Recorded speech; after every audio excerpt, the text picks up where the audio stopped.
ജനിക്കുകയാണെങ്കിൽ ഇവനെ പോലെ ജനിക്കണം.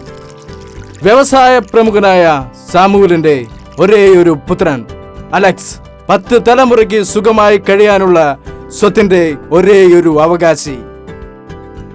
ജോലി തേടി അലയേണ്ട ഗതികേടോ അപ്പനെ പോലെ ബിസിനസിന്റെ ടെൻഷനോ ഇല്ല.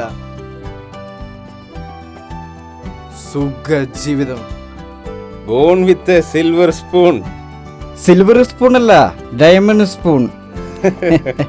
മതിയടാ അസൂയപ്പെട്ടത്. Born with silver spoon. ഇത്രയൊക്കെ പറയാനുള്ള ഇംഗ്ലീഷ് പരിചയം നിനക്കുണ്ടോ? അണ്ണാറക്കണ്ണനും തന്നാലായതേ. 10 തലമുറയ്ക്ക് ജീവിക്കാനുള്ള സ്വത്തിൽ നിന്നും കുറച്ചും കൂടി ഞങ്ങൾക്ക് കൂടി തന്ന് സഹായിച്ചുകൂടെ അളിയാ?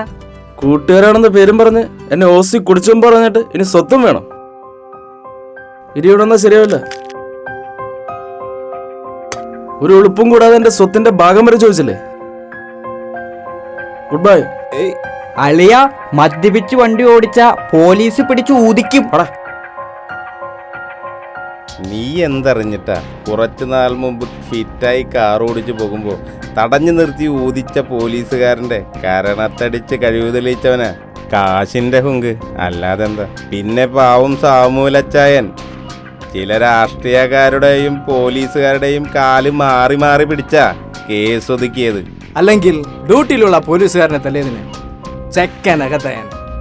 ആ സംഭവത്തിന് ശേഷം ഈ നഗരത്തിലെ ഒരു കാക്കിക്കാരനും അലക്സിന്റെ കാരനെ തടയാറില്ല.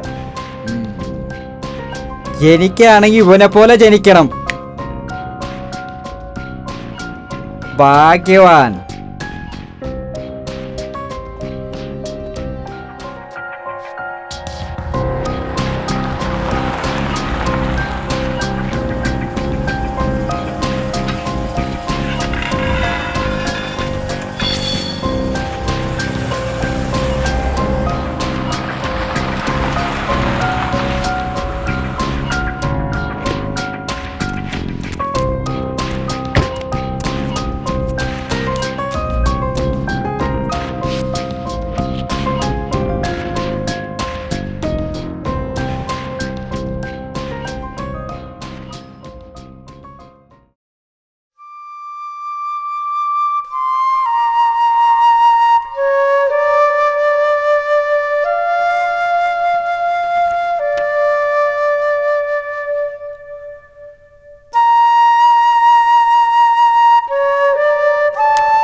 മോനെ ചായ. ഇന്നുണ്ടോ ഇന്റർവ്യൂ? ഇന്ന് വലിയ സന്തോഷത്തിലാണല്ലോ. ആ ഗൾഫുകാരൻ ജോസിന്റെ വീട്ടില് അടക്കളപ്പണിക്ക് ഒരാളെ വേണമെന്ന് പറഞ്ഞിരുന്നു. ഒന്ന് പോയി ചോദിച്ചു നോക്കണം. ഇത്രയധികം അടുക്കളയിൽ എച്ചിൽ പാത്രം കഴുകി അമ്മയ്ക്ക് മടുത്തില്ലേ? കിട്ടുന്ന കാശിന്റെ പകുതിയും ജോലിക്ക് അപേക്ഷ വാങ്ങാനും ഇന്റർവ്യൂവിന് പോകാനും. പിന്നെ എങ്ങനെയാ? ആ കുടുംബശ്രീക്കാര് സൗജന്യമായി തന്ന തയ്യൽ മെഷീൻ ഉള്ളത് കൊണ്ട് കുട്ടികൾക്ക് യൂണിഫോം തയ്ച്ചു കൊടുത്ത് അങ്ങനെ തട്ടിമുട്ടി പോണു.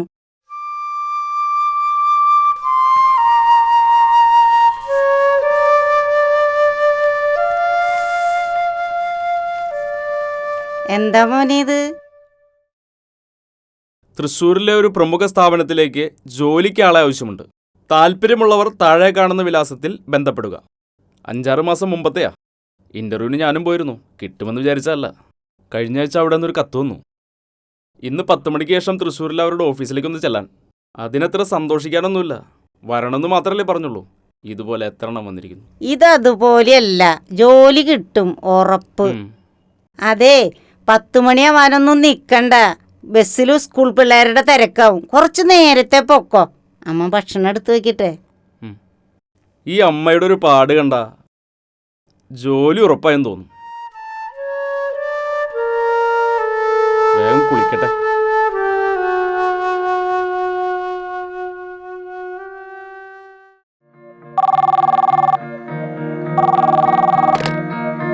Sir? Okay, sir. Mr. Bijoy?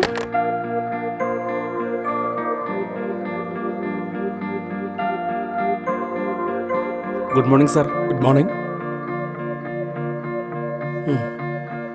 Thank you. Welcome.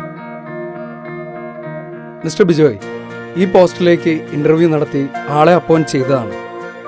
പിന്നെയാണ് അയാൾക്ക് ഗൾഫിൽ ഉയർന്ന ശമ്പളത്തിൽ ഒരു ജോലി കിട്ടി അയാൾ അങ്ങോട്ട് പോയത്.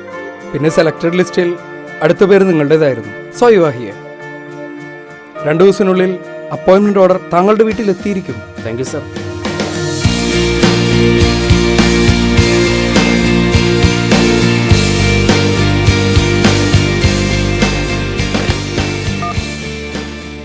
ആ ലിജി, ആ ബിജോയ്ക്കുള്ള അപ്പോയിൻമെൻറ്റ് ഓർഡർ ഇന്ന് തന്നെ ഡ്രാഫ്റ്റ് ചെയ്തയക്കണം. ഓക്കെ. നീ ഇവിടെ ഇരിക്കേ.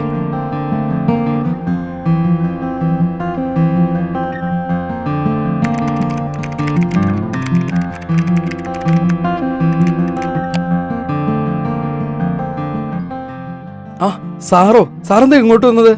ഒരു വാക്ക് പറഞ്ഞിരുന്നെങ്കിൽ ഞാൻ അങ്ങോട്ട് വരുമായിരുന്നു. ഇരിക്കൂ സാർ. അതൊന്നും സാരമില്ലടോ. തൃശ്ശൂർ വന്നപ്പോൾ വെറുതെ കയറിയതായിരിക്കുമല്ലേ സാർ? അല്ല, ഇവിടേക്കായി തന്നെ വന്നതാണ്. തനിക്കറിയാമല്ലോ എൻ്റെ മകൻ്റെ കാര്യം. ഒരൊറ്റ പുത്രനായതുകൊണ്ട് ലാളൻ അല്പം കൂടി. ഒരു ദുഃഖവും അറിയാതെ വളരെ സുഖലോലുപനായിട്ടാണ് അവൻ വളർന്നത്. അതുകൊണ്ടായിരിക്കാം ഒരു ഗൗരവമില്ലാതെ വെറും ഒരു ആഘോഷമായിട്ടാണ് അവൻ ജീവിതത്തെ കാണുന്നത്. എടോ, തനിക്ക് കേൾക്കണോ? കുറച്ചു നാൾ മുമ്പ് മദ്യപിച്ച് വണ്ടിയോടിച്ച് ഒരു പോലീസുകാരനെ അവൻ പൊതിരെ തല്ലി. ഒരുപാട് പേരുടെ കാലു പിടിച്ചാ ഞാൻ ആ കേസൊന്ന് ഒതുക്കി തീർത്തത്.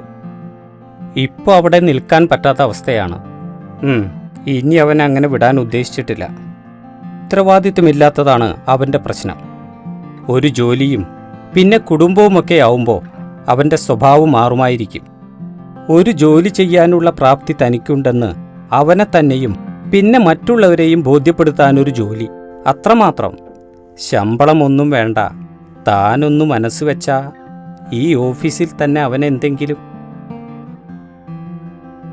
എന്താ, തനിക്ക് ബുദ്ധിമുട്ടായോ? ഒരു മുൻപരിചയമില്ലാത്ത അവന് എന്ത് ജോലി കൊടുക്കണമെന്നാണോ താൻ ആലോചിക്കുന്നത്? അതല്ല സാർ, തിരുവനന്തപുരത്ത് സ്വന്തമായി ഓഫീസും വ്യവസായ സ്ഥാപനങ്ങളും ഒക്കെ ഉള്ള അങ്ങ് സ്വന്തം മകൻ ഒരു ജോലിക്ക് വേണ്ടി ഇവിടെ വരെ വരേണ്ട കാര്യമുണ്ടോ? അവൻ്റെ ഭൂതകാലം അവിടെ എല്ലാവർക്കും അറിയാം. എൻ്റെ ഓഫീസിൽ എല്ലാവരും അവനെ കൊച്ചുമുതലാളിയായിട്ടേ കാണൂ.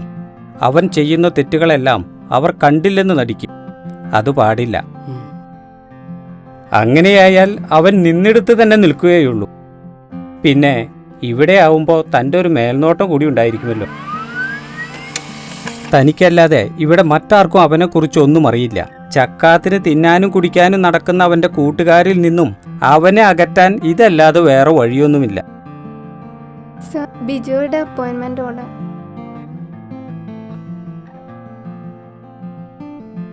മകൻ വന്നില്ലേ?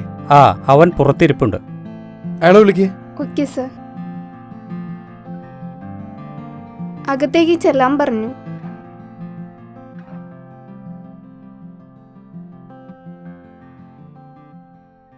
ഒരു മുൻപരിചയമില്ലാത്ത എനിക്ക് ഒരു ജോലി വന്ന് എന്നെ ഇവിടെ വരെ എത്തിച്ച സാമുവൽ സാർ പറഞ്ഞ പിന്നെ എനിക്ക് ആലോചിക്കാനുണ്ടോ?